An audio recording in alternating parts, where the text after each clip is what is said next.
श्री शिवाय नमस्तुभ्यम हर हर महादेव। देखिए दोस्तों, जैसा कि हम सभी को पता है कि कल दिनांक 24 जून शनिवार के दिन आषाढ़ मास के शुक्ल पक्ष की षष्ठी तिथि का दिन है और शनिवार की इस षष्ठी तिथि पर आपको मात्र एक बूंद घी से माता अशोक सुंदरी वाला बहुत ही अचूक उपाय करना है। देखिए, गुप्त नवरात्रि में यदि यह हम माता अशोक सुंदरी वाला उपाय कर लेते हैं तो हमारे विवाह से जुड़ी जितनी भी समस्याएं हैं वह सभी दूर होने लगती हैं। यानी कि हमारे जो विवाह के संयोग हैं यदि वह बनते बनते बिगड़ जाते हैं तब भी इस उपाय को हमें अवश्य करना चाहिए। साथ ही साथ यदि हम किसी कार्य को करने जाते हैं तो उसमें हम बार बार यदि असफल हो जाते हैं तब भी हमें यह उपाय करना चाहिए। या फिर आपकी जो आर्थिक समस्याएं हैं वह बढ़ती जा रही हैं, यानी कि आपके घर में धन की समस्या उत्पन्न होती जा रही हैं और साथ ही साथ जो कर्ज हैं वह दिन प्रतिदिन बढ़ते जा रहा है, ख़त्म होने का नाम ही नहीं ले रहा है, तब भी आपको यह उपाय करना चाहिए। तो इन्हीं समस्याओं को दूर करने के लिए हमें यह माता अशोक सुंदरी वाला बहुत ही अचूक उपाय करना है। देखिए, पूज्य गुरुदेव की कथा को सुन करके और समझ करके आपको समझाने का पूरा प्रयास करूंगा।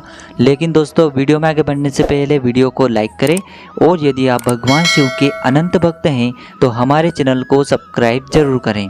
देखिए, इस उपाय को करने के बाद चाहे आपकी किसी भी प्रकार की समस्या हो, चाहे आपकी नौकरी नहीं लग पा रही हो, चाहे आपके विवाह में देरी हो रही हो, चाहे आपका व्यापार जो है वह अच्छे से नहीं चल पा रहा हो, या फिर आपके घर में जो धन की समस्या है वह बढ़ती जा रही हो और जो कर्ज है वह उतरने का नाम नहीं ले रहा हो, तब भी आप यह उपाय कर सकते हैं।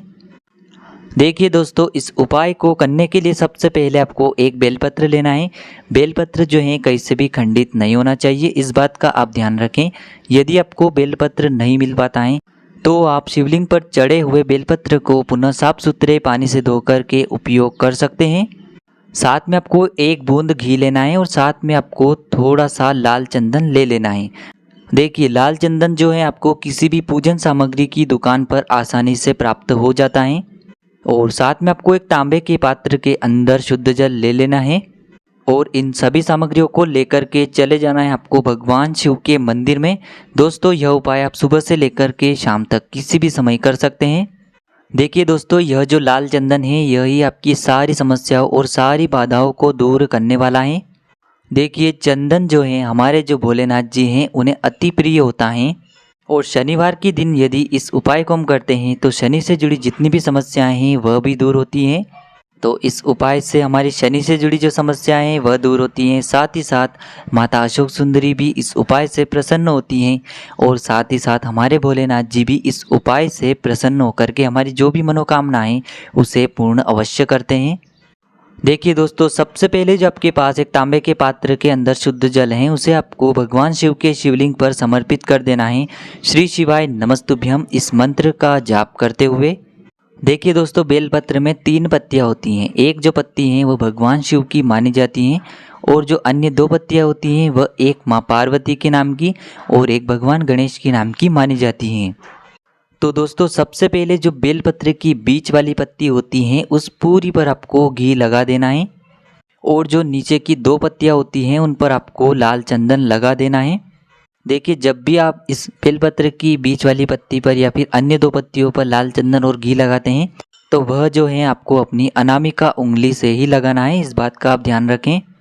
अब इस बेलपत्र को आपको अपने सीधे हाथ में रखना है। आपकी जो भी इच्छाएं, जो भी आपकी मनोकामना है उसे आपको महादेव के समक्ष रखना है और आपको महादेव से प्रार्थना करनी है कि हे भोलेनाथ, मेरी यह जो मनोकामना है इन्हें आप पूर्ण करें, इसीलिए यह उपाय मैं कर रहा हूँ।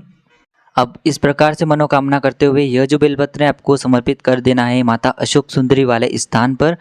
देखिए दोस्तों, माता अशोक सुंदरी वाले स्थान पर जब भी आप यह बेलपत्र समर्पित करेंगे तो जिस भाग पर आपने घी और लाल चंदन लगाया है वह माता अशोक सुंदरी से स्पर्श होना चाहिए और जो बेलपत्र की डंडी है वह जलाधारी की ओर रखना है। इस प्रकार से आपको यह बेलपत्र समर्पित कर देना है।